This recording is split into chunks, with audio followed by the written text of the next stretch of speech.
শতবর্ষ প্রাচীন কমলেশ্বরী কালীবাড়িতে তৈরি হতে চলেছে বজরংবলী তথা হনুমানের মন্দির।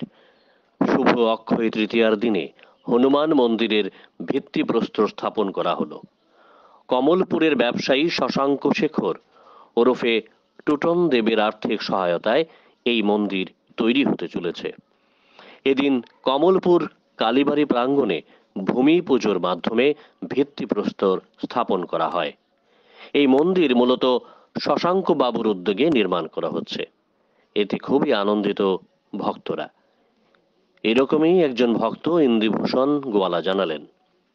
এদিনের ভিত্তিপ্রস্তর স্থাপন অনুষ্ঠানে উপস্থিত ছিলেন কমলেশ্বরী কালী মন্দির পরিচালনা কমিটির সম্পাদক সহ সদস্যরা এবং ধর্মপ্রাণ মানুষজনের পাশাপাশি শশাঙ্ক বাবুর বাড়ির লোকজন ও পরিচিতজন উপস্থিত ছিলেন।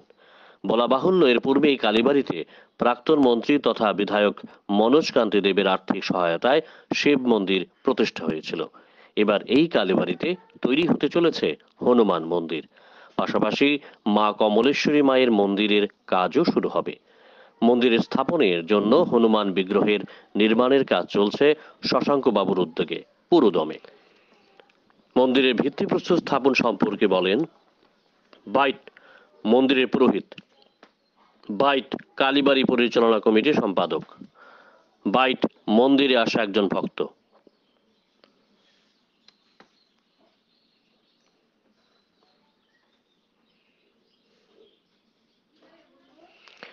গন্ডাছড়া থেকে চন্দনলাল রায়ের রিপোর্ট, সাইমা 24 নিউজ।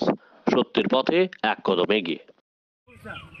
1910 ইংরেজিতে প্রতিষ্ঠিত আমাদের এই কমলেশ্বরী কালীবাড়ি বিভিন্ন সময় বিভিন্নভাবে পরিবর্তন ঘটেছে।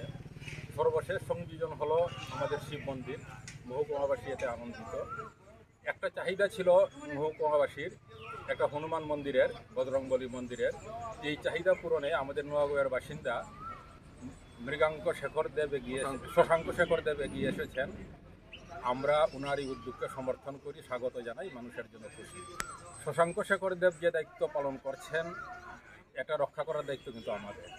মন্দির হলো, কিন্তু এটা যেন অনাদরে, অবহেলায় বা উচ্ছৃঙ্খল কিছু লোকের কারণে এর পবিত্রতা নষ্ট না হয়, এটা দেখার দায়িত্ব আমাদের। सभी को जय श्री राम। आज अक्षय तृतीया का दिन है, बहुत ही शुभ दिन है। इस दिन में आज हमारे कमलपुर का शशांक शेखर देव, उनका अगुवाई में, उनका जो बुलाने का नाम है टूटन है, उनका अगुवाई में हमारे कमलपुर में काली मंदिर के प्रांगण में एक हनुमान जी का मंदिर बनने के लिए शुभारंभ हुआ है, शिलान्यास हुआ है। आज बहुत ही आभार व्यक्त करते हैं कि हर भक्तों की तरफ से, शशांक शेखर जी की तरफ से जो ये काम हाथ में लिया गया है, ऐसा उद्योग हर किसी को लेना चाहिए जो सामर्थ्यवान है। ये कमलपुर के लिए बहुत ही बड़ा काम होने जा रहा है, इसलिए हम कमलपुर वासी की तरफ से उनको आभार व्यक्त करते हैं और सभी भक्तजनों को आज के इस शुभ दिन के बधाई ज्ञापन करते हैं। धन्यवाद, नमस्कार।